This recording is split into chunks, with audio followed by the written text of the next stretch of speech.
Praise Lord.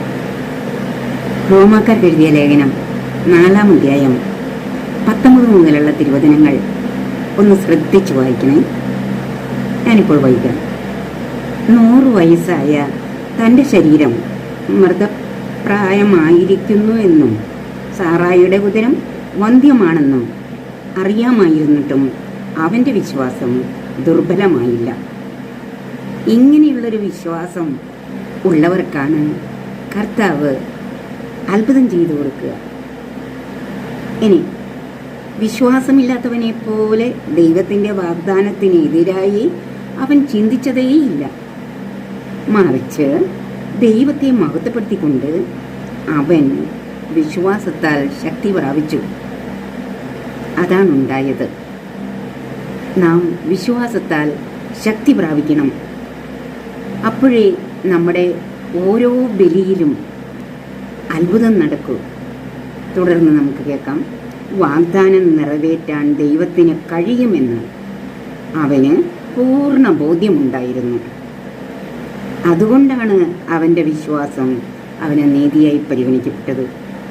തുടർന്ന് പറയുന്നു 24-ാമത്തെ തിരുവചനത്തിൽ, നമ്മെ സംബന്ധിച്ചു കൂടിയാണ് നമ്മുടെ പാപങ്ങളുടെ മോചനത്തിനായി മരണത്തിന് ഏൽപ്പിക്കപ്പെടുകയും നമ്മുടെ നീതീകരണത്തിനായി ഉയർപ്പിക്കപ്പെടുകയും ചെയ്ത നമ്മുടെ കർത്താവായ യേശുവിനെ മരിച്ചവരിൽ നിന്ന് ഉയർപ്പിച്ചവനിൽ വിശ്വസിക്കുന്ന നമുക്കും അത് നീതിയായി പരിഗണിക്കപ്പെടും.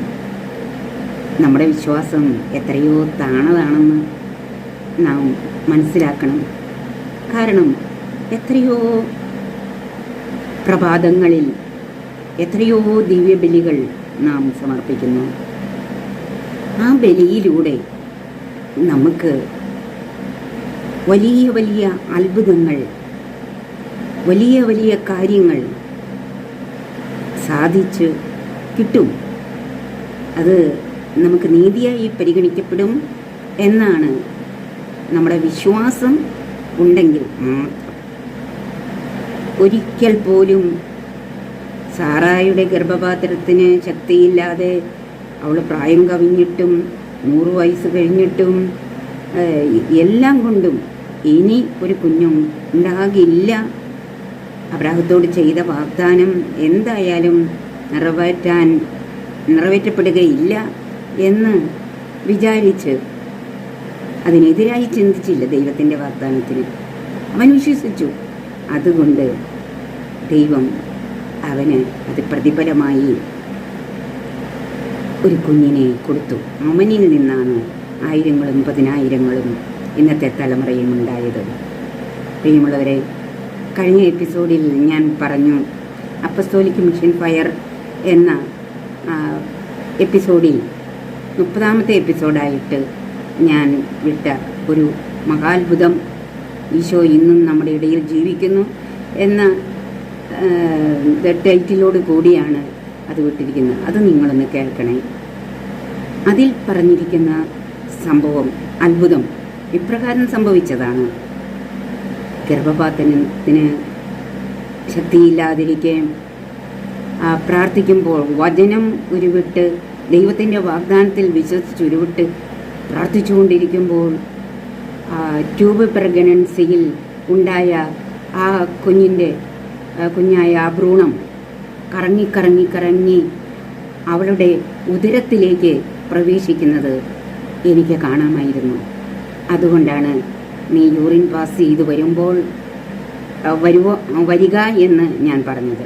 വന്നപ്പോൾ പൂർണ്ണമായി അവൾ സുഖപ്പെട്ടു. അവളുടെ ഉദരത്തിലേക്ക് ആ കുഞ്ഞിനെ, ആ ഭ്രൂണത്തെ വെച്ചു കൊടുക്കുകയാണ് ഉണ്ടായത്. വചനം പറഞ്ഞു പ്രാർത്ഥിച്ചു, വചനത്തിൽ വിശ്വസിച്ചു. ഒരു കൗൺസിലിക്ക് അതാണ് വേണ്ടത്. കൗൺസിലർ അവർക്ക് പ്രാർത്ഥിച്ച് ഒരു വചനം കൊടുത്താൽ ആ വചനത്തിൽ വിശ്വസിച്ചുകൊണ്ട്, പൂർണ്ണമായി വിശ്വസിച്ചുകൊണ്ട് അത് ഏറ്റുപറഞ്ഞ് സ്തുതിച്ച് പ്രാർത്ഥിക്കുവാൻ ഉള്ള വിശ്വാസം അവർക്കുണ്ടാവണം. അപ്പോൾ അവർക്ക് അത് നീതിയായി പരിഗണിക്കപ്പെടും. അങ്ങനെ അവർക്ക് കുഞ്ഞിനെ ലഭിച്ചു.